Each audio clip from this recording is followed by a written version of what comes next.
tutasimama sote kaunti Kakamega kwa udugu na ushujaa wetu, kuboresha tamaduni na uchumi wetu. Mungu ibariki kaunti yetu. Tunasonga mbele tukijenga kaunti yetu, mazingira yetu yapendeza, na tuilinde rasilimali yetu.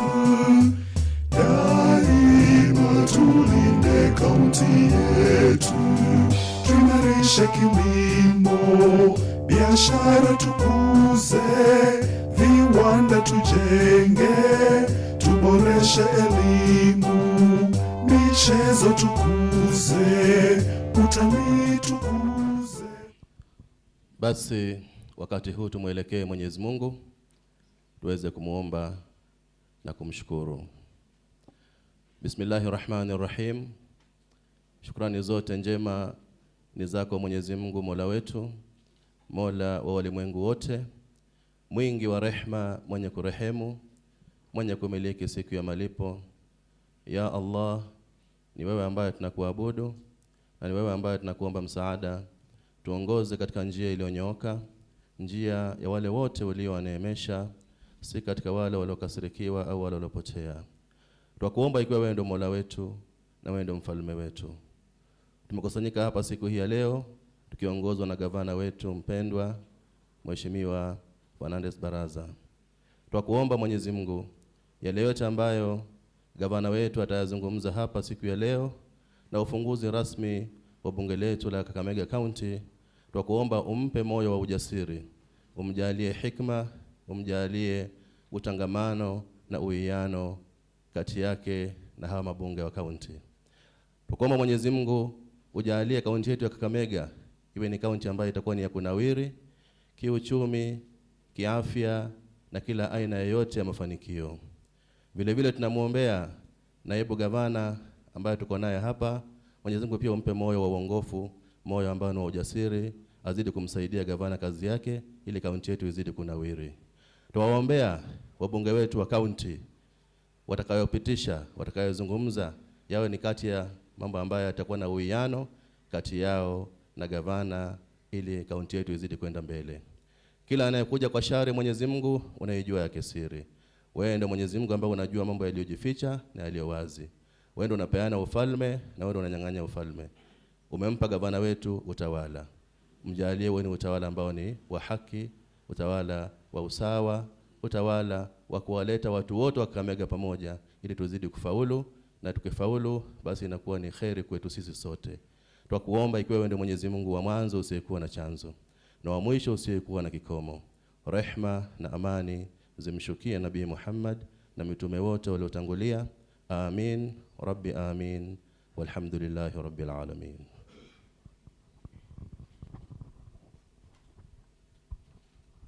With our heads still bowed down, let's pray.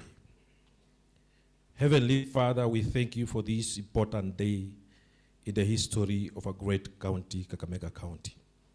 Want to thank you for this important day when your servant, our dear Governor, His Excellency FCPA Fernandez Baraza, is officially going to open today's third assembly.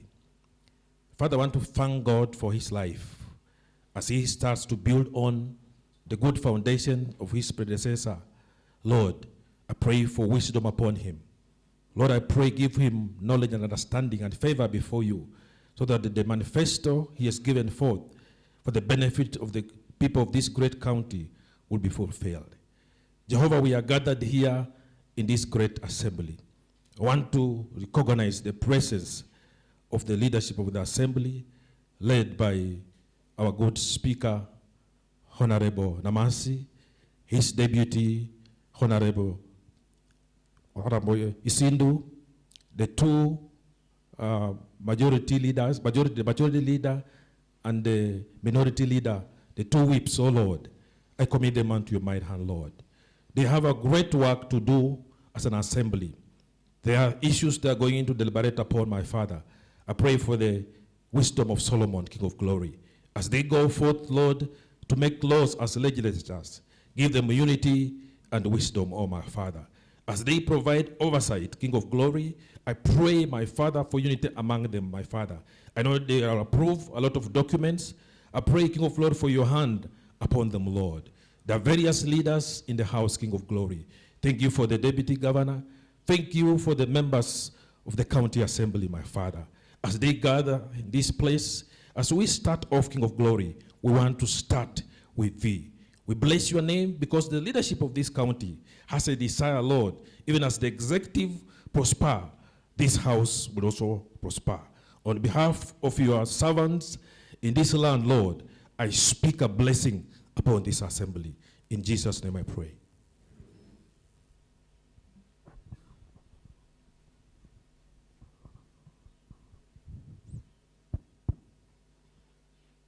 Sai were we fue. We saw me a look for the general Pukana, she's a sterish Yangaino, who look we kula, she has a share for Shataru, a share breachable fue Bakakamega.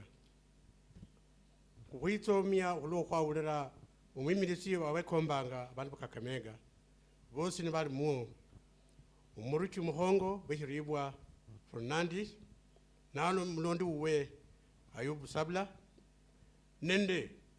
Which sala we in no, what you this year, Mahua Cave Coast, a cahoero, Husia Kakamega, which Ribwa James Namati, when the Batiti by a boss about love Humhone Kasi, over the Siob Lamu, over the Sie Amani, over the Siob Chesi, was Buria, over one Nabo, Hand Buriabosi, over Nyola, Matinata Hane, Bubava Hosia, the Shalushi Fue, Lukongu de Fulo Kakamega.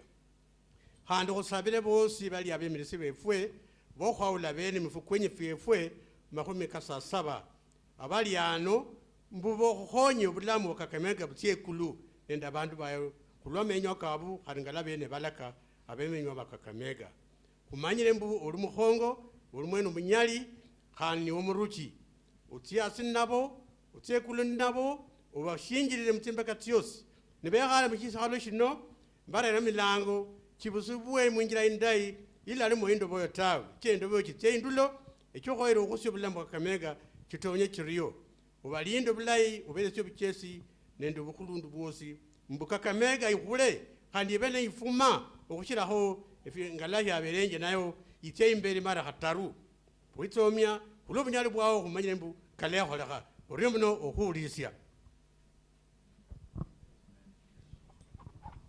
Amen. Chief guests and honorable member, you may resume your seats.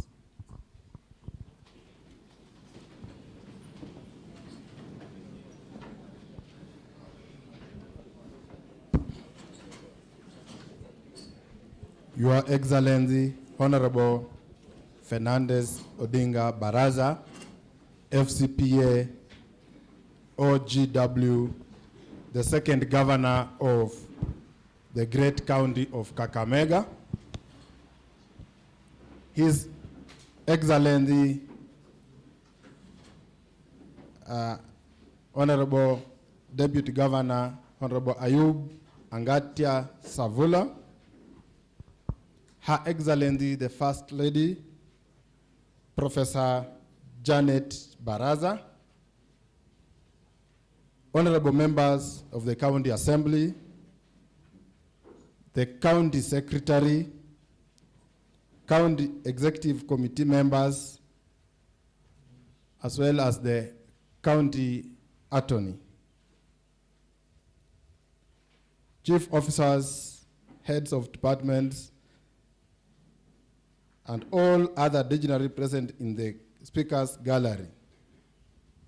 Pursuant to Article 176 of the Constitution of Kenya 2010, that establishes a county assembly for each county government, as read together with Section 12, subsection 2D of the County Governments Act 2012, and Section 8 and 9 of the County Assembly Service Act 2017, as well as the first schedule thereto, the County Assembly of Kakamega approved and appointed the following: Honorable Elfas Shilosio, the Majority Party Representative, and Honorable Boniface Akosi, the Minority Party Representative, to be members of the County Assembly Service Board with effect from this day, 4th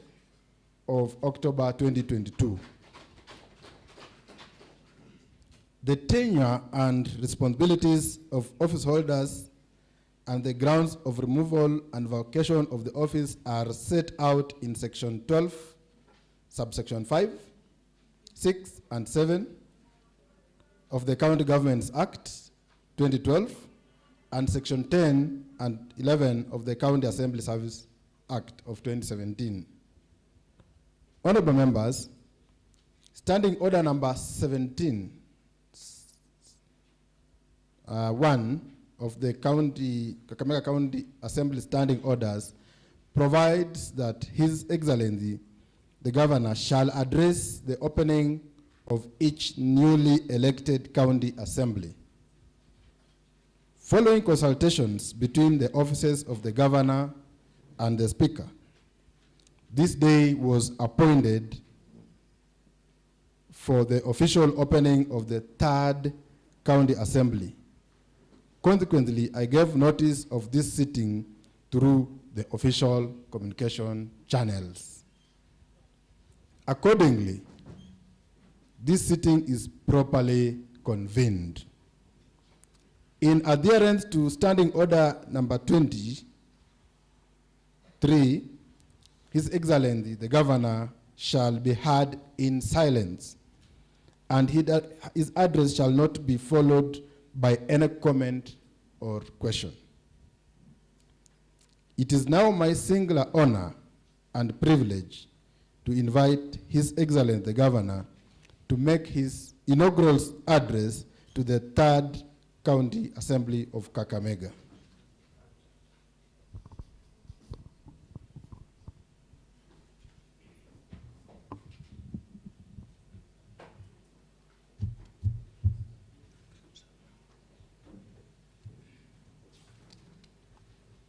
Thank you, Right Honorable Speaker, James Namathi.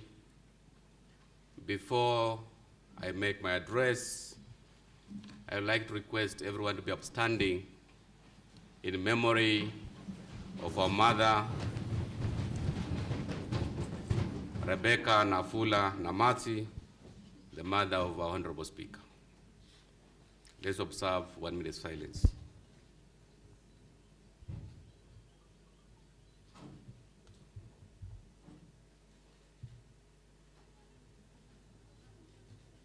Thank you.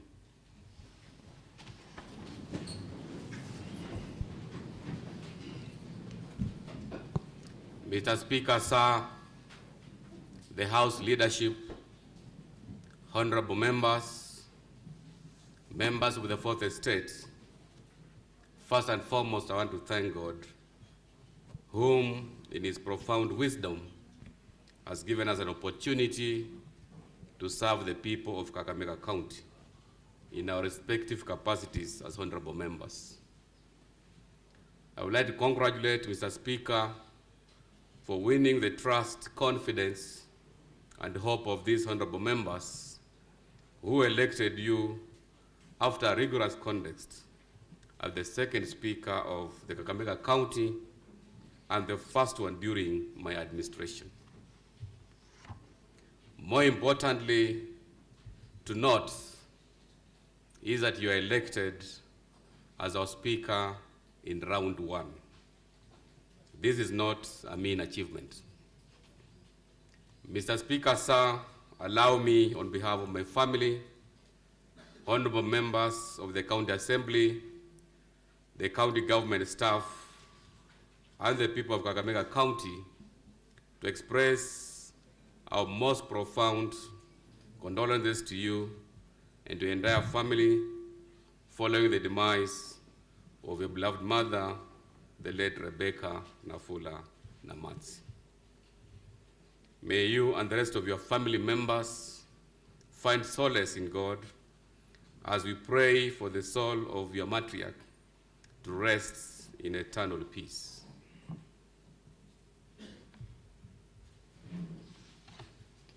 Mr. Speaker, sir, let me also congratulate all the 59 elected members and 30 nominated honorable members for their well-deserved mandate to represent the people, legislate, and carry out the oversight role effectively as enshrined in our Constitution.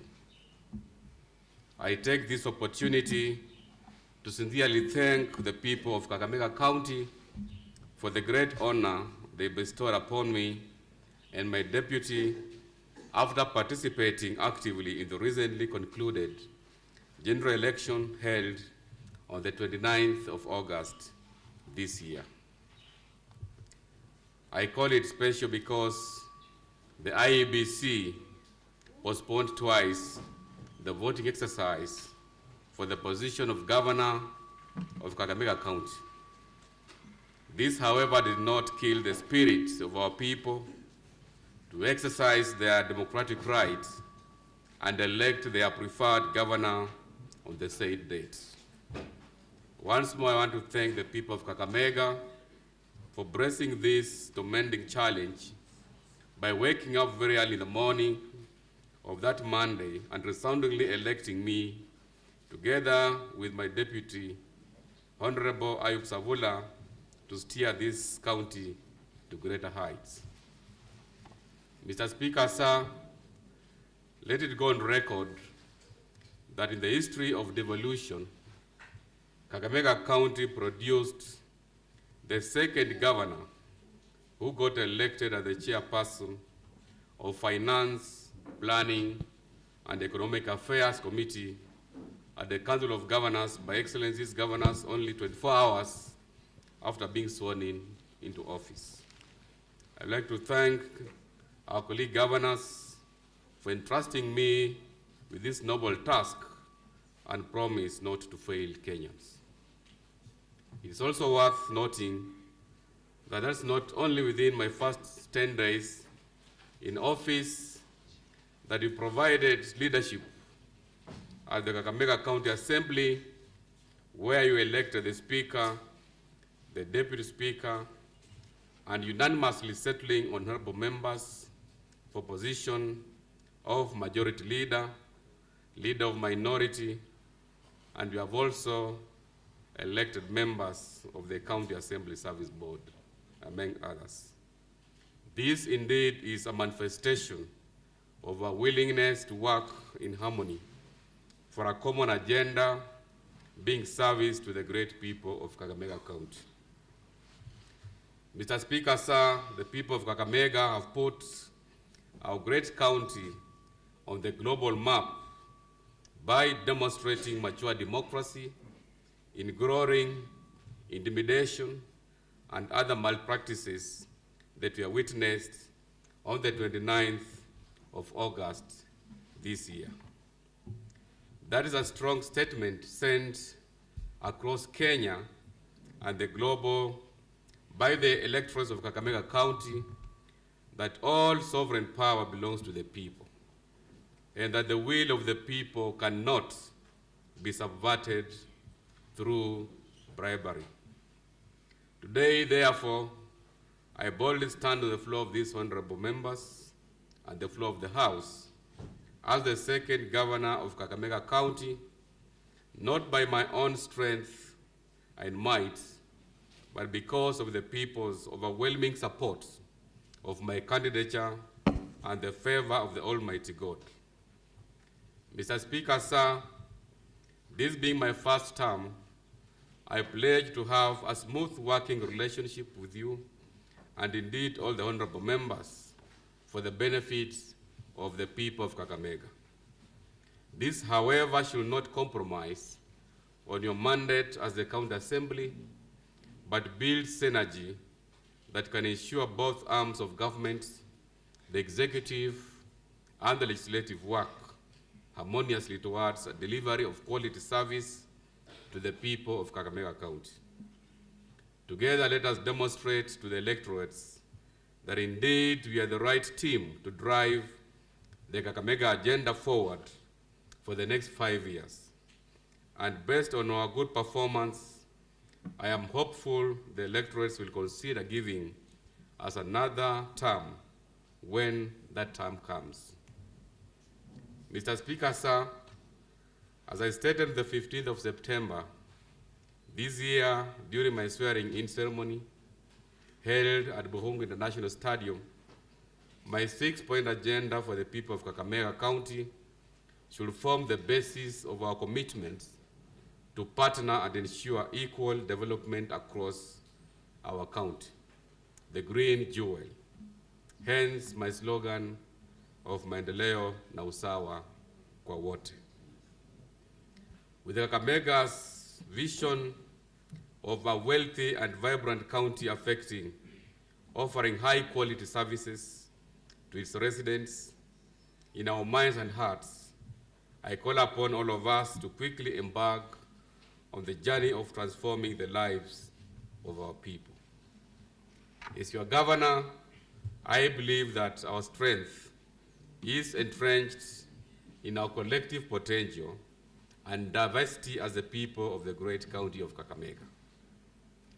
Mr. Speaker, sir, I now table before these honorable members my 6-point agenda, being our strategy to realize the aspirations of the people of Kakamega County as was clearly manifested during my political campaigns. During my first term in office, my administration will seek to address the following key thematic areas. Number 1, healthcare. Second is food security. Number 3 is wealth creation. Number 4 is education with much focus on ECD and county polytechnics. Number 5, social development. And lastly, good governance. I will specifically prioritize the following 3 core drivers, that is healthcare, wealth creation, and food security. It is here that I'm going to direct most of our energies and resources to ensure that we restore the dignity of every resident of Kakamega County by delivering on our mandate.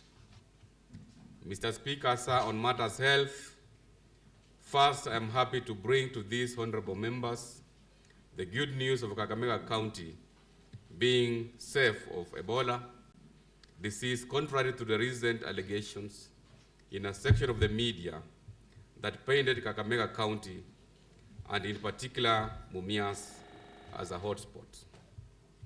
I am in constant communication with my Busia and Bungoma colleague governors to ensure that concerted efforts to combat the disease once detected, which includes activating screening systems at the Busia and Malaba borders.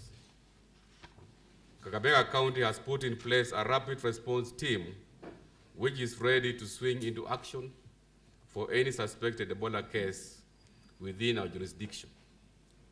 We have also identified isolation centers where victims of the disease will receive high-level medical attention. All our administrators from the community area level to the sub-county level are also on high alert to share information that will help the government to attend to individuals suspected of Ebola. We have enough personnel, protective gears, and non-farms for use by our health practitioners when discharging their duties. I call upon the people of Kakamega County not to travel into the nearby country of Uganda, where the Ebola disease has been reported, until the situation has been contained in the country. Mr. Speaker, sir, in adherence to the national government and devolved units policies on provision of universal health care coverage to all the citizens, regardless of their social and economic status, we will ensure that the health system in Kakamega County is functional and meets the needs of the people, and that the health facilities are upgraded, well-equipped, stocked with medicine, and operated by trained, well-remunerated, and motivated staff.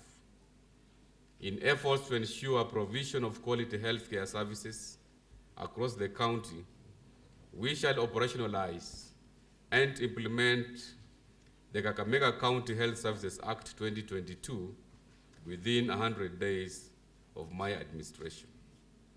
In so doing, we shall operationalize the Facilities Improvement Fund for the health facilities in Kakamega County.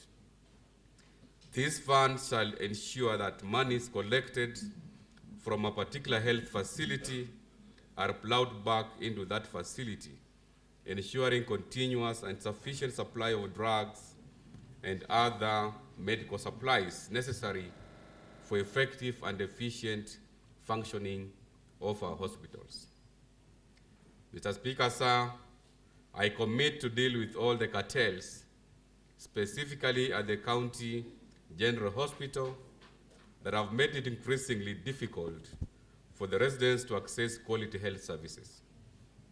Our hospitals must be agents of saving and prolonging lives of the people and not transition centers for early death. The cost of treatment in all our public hospitals must be affordable and priority always given to saving lives and not making profit. I will purpose to upgrade the facilities in the county and turn Kakamega to be one of the leading medical tourist destinations in Kenya. The Kakamega Teaching and Referral Hospital, the County General Hospital, all the level 4 hospitals together with private and faith-based hospitals will be supported by my government to offer quality and unique medical services that shall, beyond improving the lives of our people, also generate revenue. We will collaborate with the national government to ensure full completion and operationalization of the Kakamega County Teaching and Referral Hospital. I have plans to see to it that this level 6 health facility becomes a model medical center in the entire Lake Region Economic Bloc and the larger East African community. The 750-bed capacity hospital, upon completion, will have 13 theaters, 36 adult intensive care beds, 10 neonatal intensive care beds, 12 hemodialysis beds, and an elaborate cancer center, amongst other specialized units. This facility will definitely create employment opportunities for over 5,000 people, including locals and professionals from outside this region and the country at large. Honorable members, I want to assure you that our level 6 facility is the equivalent of Kenyatta National Hospital. The management of the level 6 hospital will be collaborative with distinguished institutions of higher learning, such as Masinde Muliro University of Science and Technology, in research work and offer academic support to the young health practitioners and trainers. On completion, as I've said, the Kakamega County Teaching and Referral Hospital will only be second or equal to Kenyatta National Hospital in Kenya. My government shall endeavor to the greatest extent possible ensure registration of all the secondary school students to Edu Afia program. The students shall choose government health facilities within the county where they can access free quality medical care, with the facilities claiming refunds from the government. I am committed to ensuring restoration of the dignity of our community health volunteers by reviewing their facilitation and ensuring timely disbursement of the same. We need a healthy population to grow our wealth and reduce family medical expenses. Mr. Speaker, sir, on water and sanitation, water supply is an essential infrastructure that supports social economic growth and sustainable development. It cannot be that for 60 years after independence, our women and children are subjected to the same fate of walking long distances in search of water.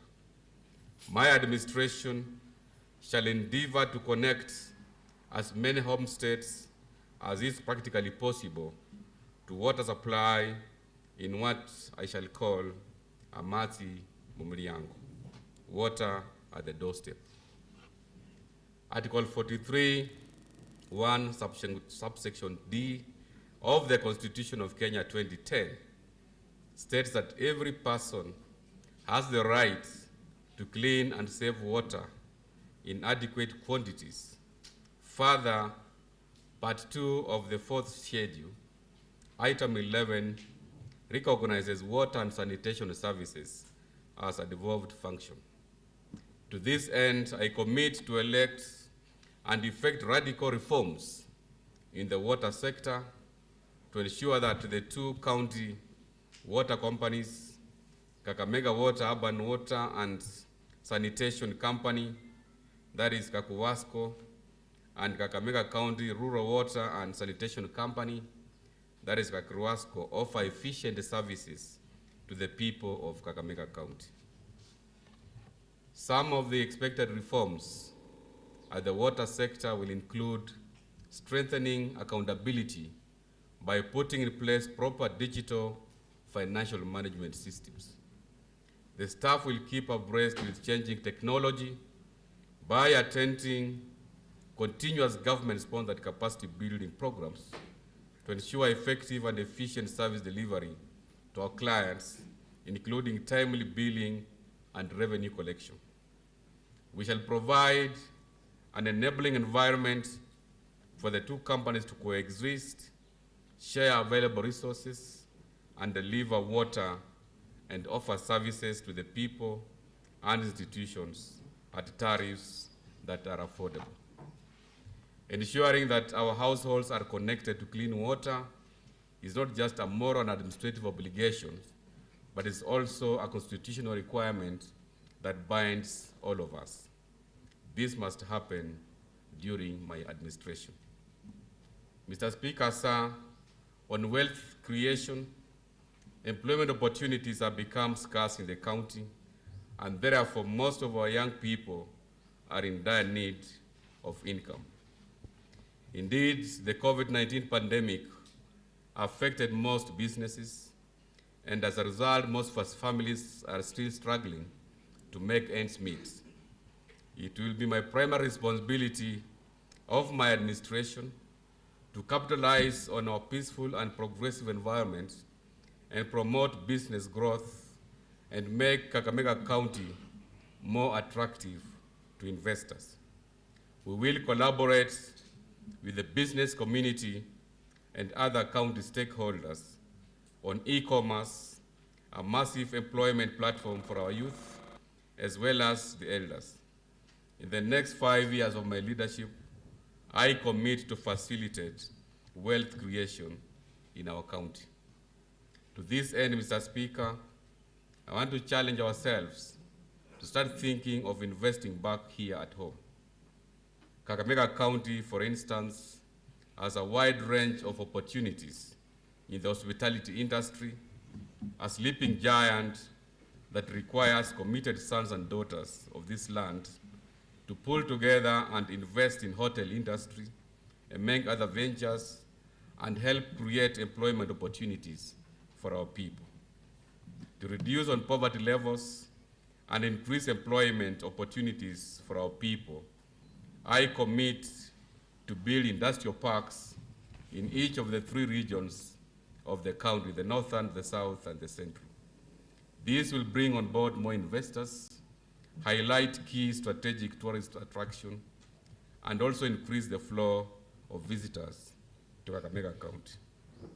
My office will create a conducive environment that will make it easier for investors to do business in Kakamega County. It is my dream and vision to position our great county as the Lake Region Investment Hub. Mr. Speaker, sir, my administration will establish an economic empowerment program by constructing a mega motorcycle assembly plant and 3 other satellite shops across the county for spare parts. These shops will be managed by motorbike circles so that it can also give them an opportunity of making sure that the motorcycles they buy are also affordable. This initiative will go a long way in reducing the initial and operational costs of our motorcycles, the borders. In addition, we have investment opportunities in dairy industry, tea production and processing, maize milling, sugarcane production, transport, sports, industry, among others, that my administration will strive to support our people to thrive economically. On revival of Mias Sugar Company, I put on notice the cartels who have continuously frustrated the revival efforts of the mega miller for personal and material gains. It will not be business as usual.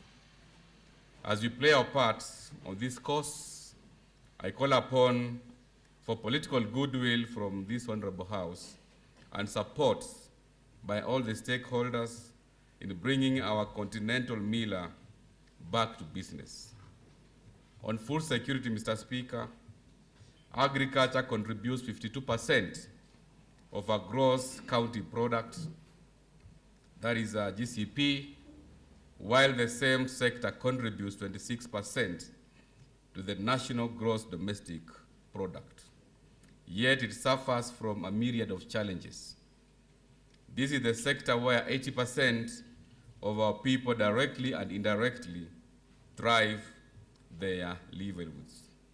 My administration will ensure our dear farmers minimize the current trend of over-reliance on imports by filling our markets with the local farm produce, including bananas, sweet potatoes, indigenous vegetables, fruits, cereals, fish, poultry, animal products, so as to become key exporters instead.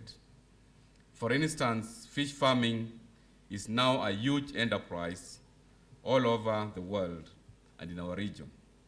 We have an operational fish factory in Kakamega, which can provide ready market to our produce.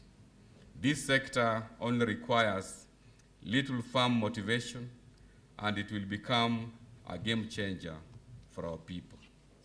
My government will provide the necessary support to the farmers, including offering training programs, especially on climate-friendly farming methods, ensuring access to fish feeds, providing soft loans through farmers' cooperatives, recruiting and facilitating more extension officers, improving transport infrastructure, spearheading market linkages locally and internationally in order to fetch the best prices for our farmers, thereby improving on their household incomes. The respective value chains of goats, pigs, poultry, peas, maize, and other crops will be strengthened in order to create hundreds of thousands of jobs to our young people and realize the best benefits to our farmers. Our plan is to participate and maximize on agricultural research findings coupled with resolutions of the public participation forums and empower farmers to engage in specific farming activities regionally so as to achieve mass quality productions, and this will not only benefit our people, but also contribute comfortably to own resource revenues. We will partner with Masinde Muliro University, Calro, and Bugura Agricultural College to improve on local proceeds and products through enhanced, accessible, and affordable artificial insemination programs. On matters education, Mr. Speaker, I want to applaud the first administration under the leadership of the outgoing governor, His Excellency Wycliffe Ambetsa Oparanya, for the wonderful work that he did in the education sector. The reason both our public and private schools are among the best learning institutions that are sought after in the Republic of Kenya. My work will be easy, and I can only make it better since the foundation has already been laid. The ECD teachers, as well as the polytechnic instructors, have a scheme of service to guide their career growth. The recent promotions and salary increments by the county government have motivated the teaching staff of ECD and the county polytechnics to deliver even more on their mandate. I will enhance the infrastructure development and recruit additional teachers and instructors to sustain the best devolved education levels in the county.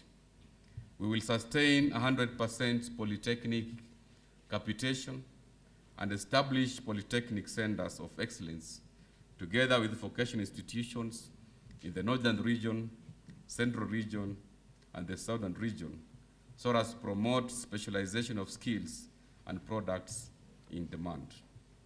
My administration will enhance budget allocations for bursaries, county scholarships, county higher education loan boards, and Afya Elimu Fund programs to ensure education for the needy learners in the county is guaranteed.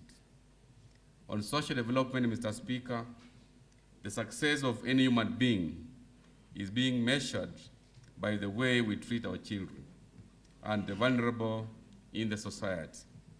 Development cannot be realized by only focusing on those who have the ability to produce, but also our contributions to those to foster development. To address this, Mr. Speaker, we will deliberately prioritize social protection for the less fortunate and the elderly, and economic empowerment for the youth, women, and people living with disability in our development initiatives by increasing the allocation in the county budget. I will also prioritize the inclusion of all the elderly citizens above 65 years old in our universal health care by seeking partnerships to pay for their NHIF subscriptions.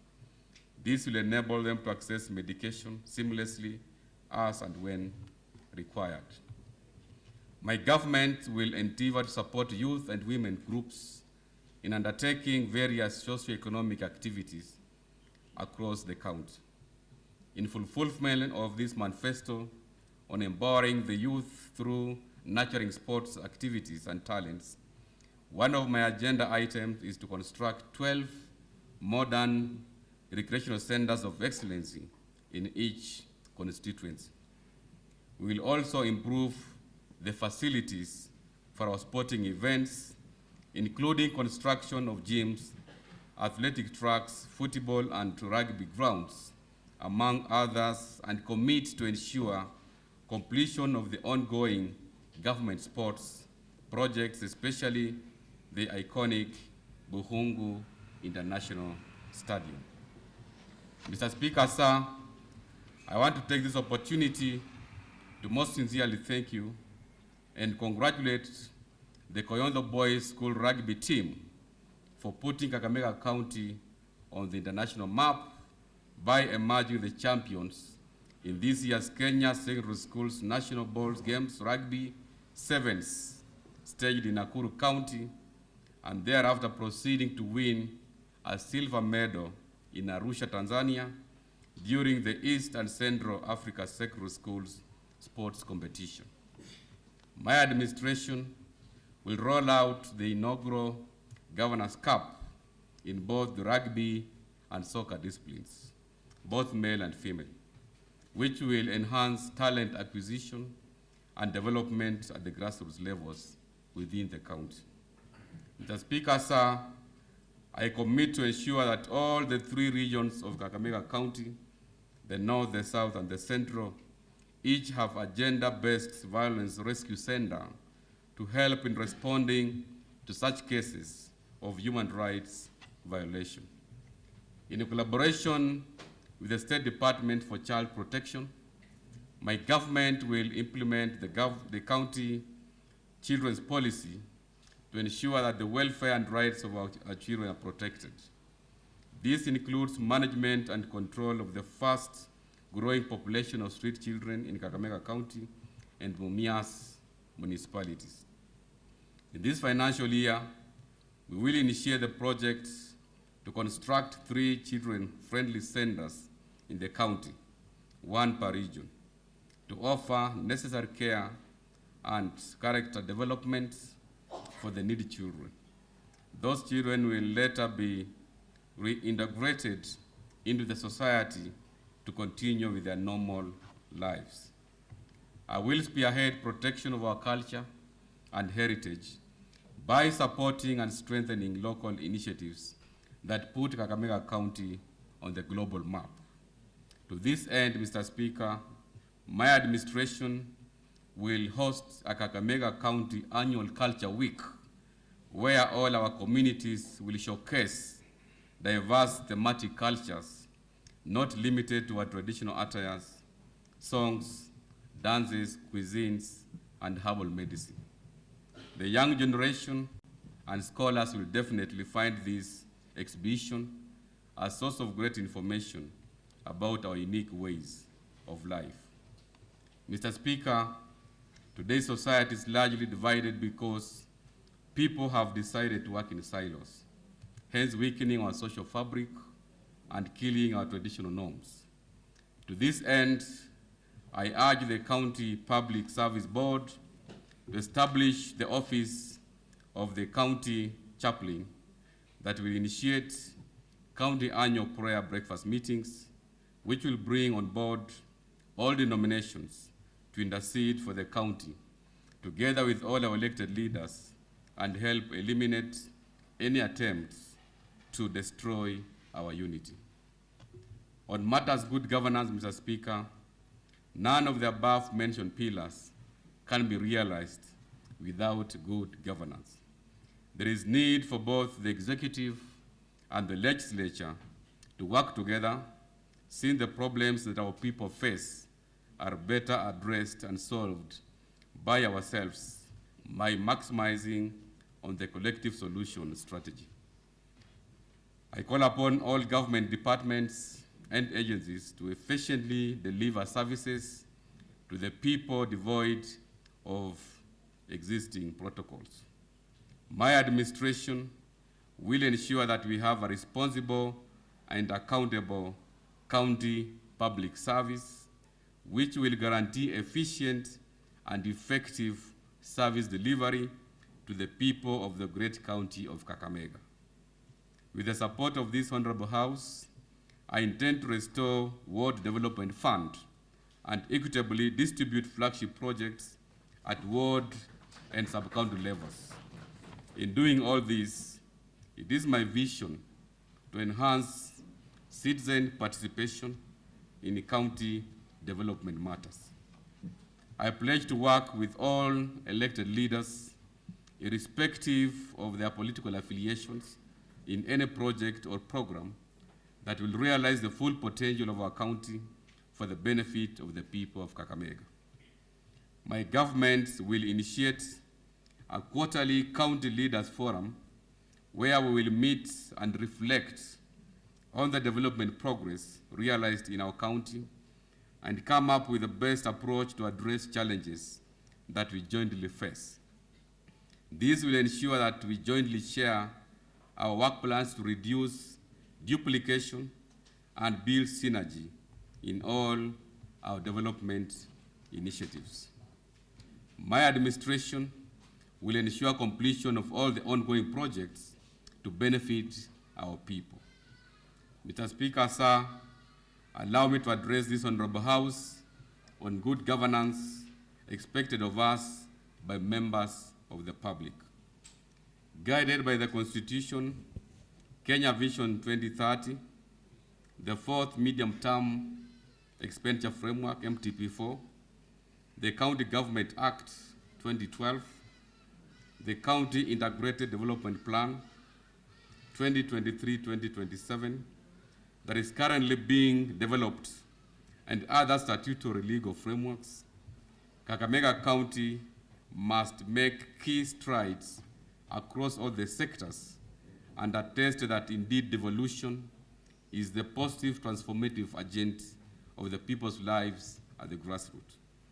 This requires that both the executive and the assembly to exercise proper financial discipline by observing necessary measures to avoid graft and mismanagement of public funds and other resources, including paying attention to the expenditure on daily operations.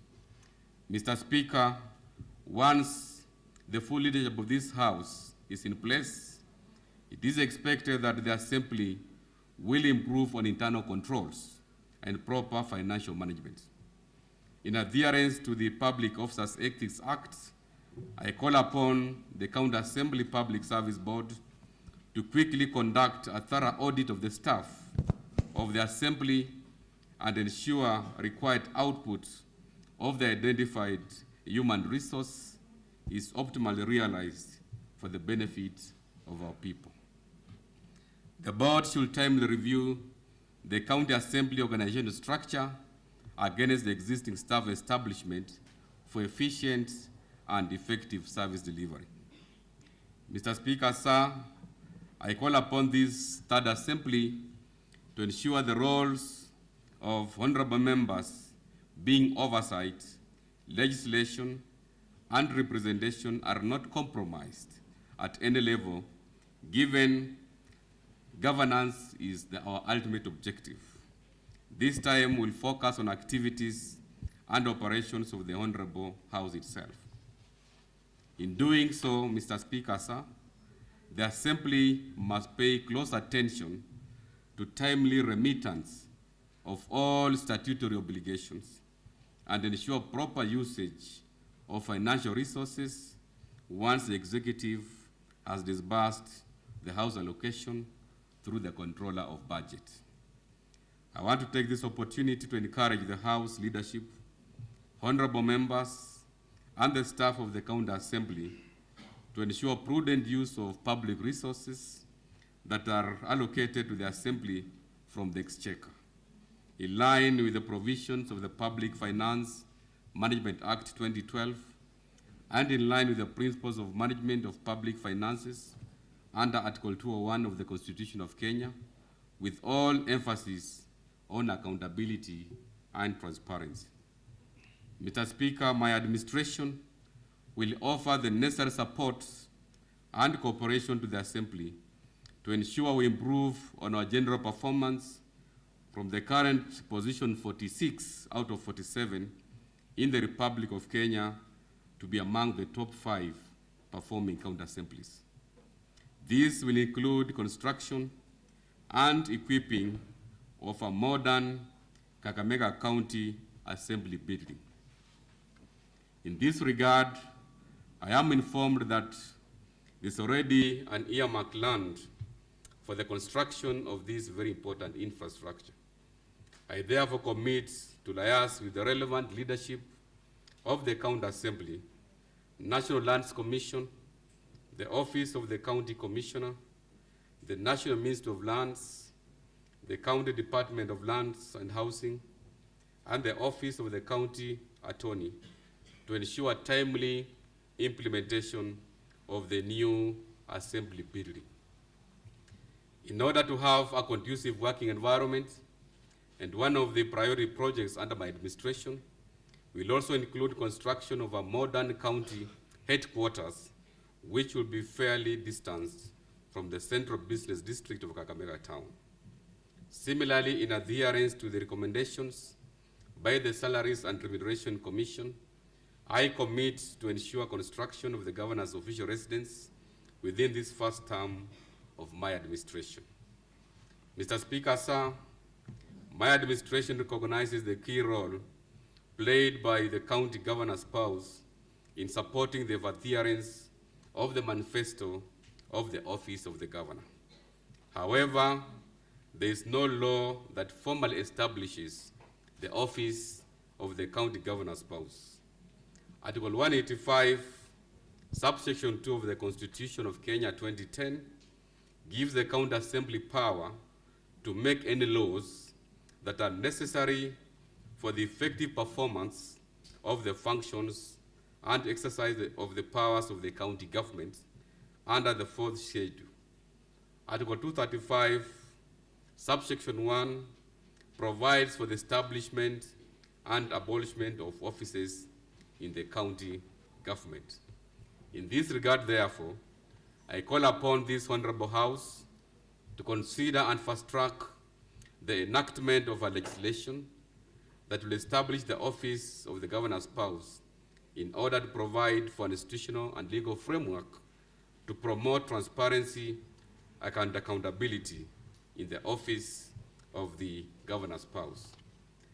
Mr. Speaker, in order to have a fully constituted executive, soon we'll bring to this Honorable House nominees, members of the Executive Committee, and chief officers for vetting and approval in line with the Public Appointments Approvals Act. Mr. Speaker, the people of Kakamega County, from whom we are entrusted with leadership, are patiently creating and counting days since we took oath of office.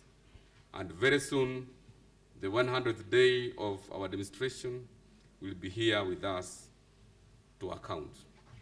I therefore ask you to support proposals brought to the floor of the House by the executive, including my promise to the residents of Kakamega County of allocating 20 million shillings ward fund per ward across the county to facilitate roads infrastructure, water, and electricity. This will fast-track our development agenda for the people of Kakamega County by hitting the ground running within the first 100 days of this third county administration. I know that we have a big challenge on the equitable share from the national government. My focus here will be to grow our own revenue sources. In this case, I have already directed immediate review of operations of our revenue agency, which include but not limited to accounting all the activities that are geared towards collecting more revenue and exploring the diverse revenue streams that are provided for under the County Government's Finance Act 2012 to sustain our development agenda for the next 5 years. Mr. Speaker, sir, we cannot only depend on the equitable share.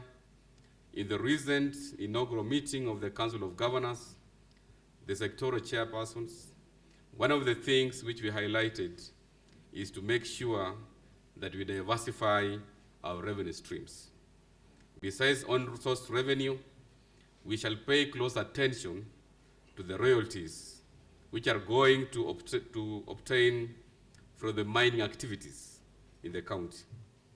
Mr. Speaker, as the chairperson of Finance Committee of the Council of Governors, I promise to advocate for more resources to counties to ensure devolution works for the Kenyan people and specifically the residents of Kakamega County.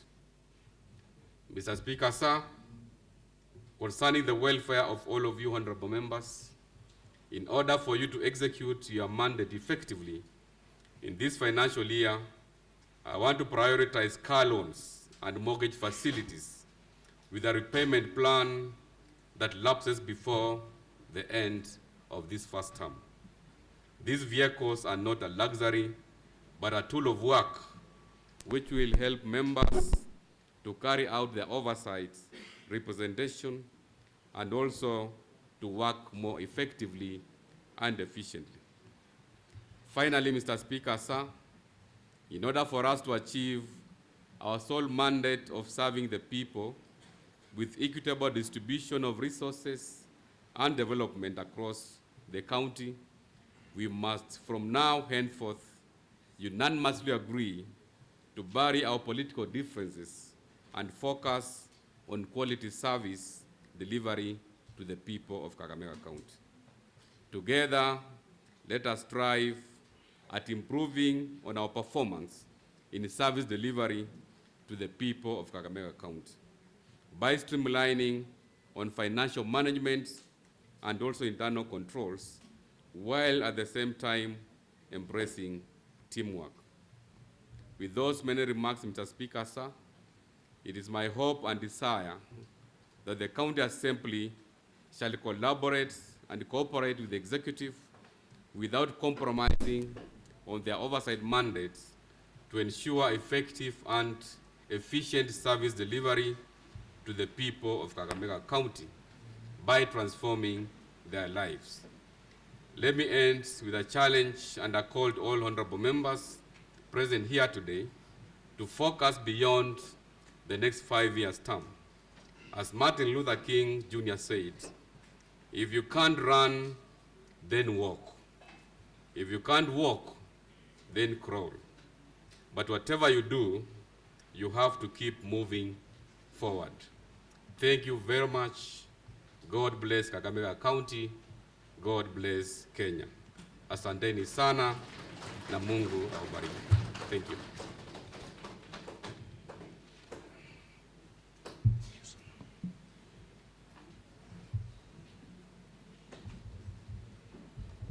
Thank you, honorable members.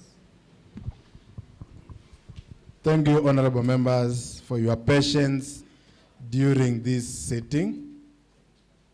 To His Excellency, the Governor, this County Assembly extends its appreciation to taking your time from your very busy schedule to grace this sitting and perform your mandate as provided by law.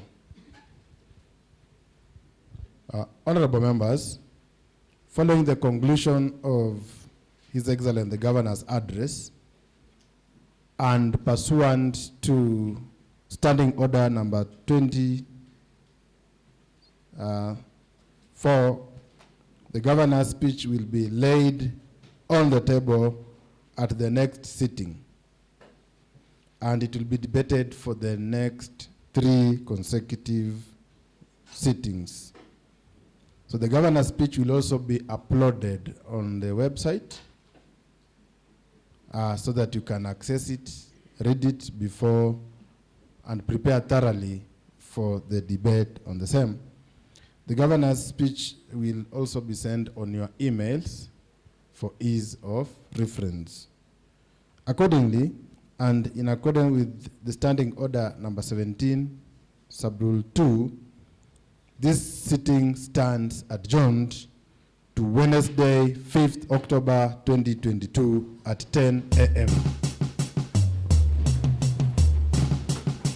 Twasimama sote kaunti Kakamega kwa udugu na ushujaa wetu, kuboresha tamaduni na uchumi wetu. Mungu ibariki kaunti yetu. Tunasonga mbele tukijenga kaunti yetu. Mazingira yetu yapendeza, na tuilinde rasilimali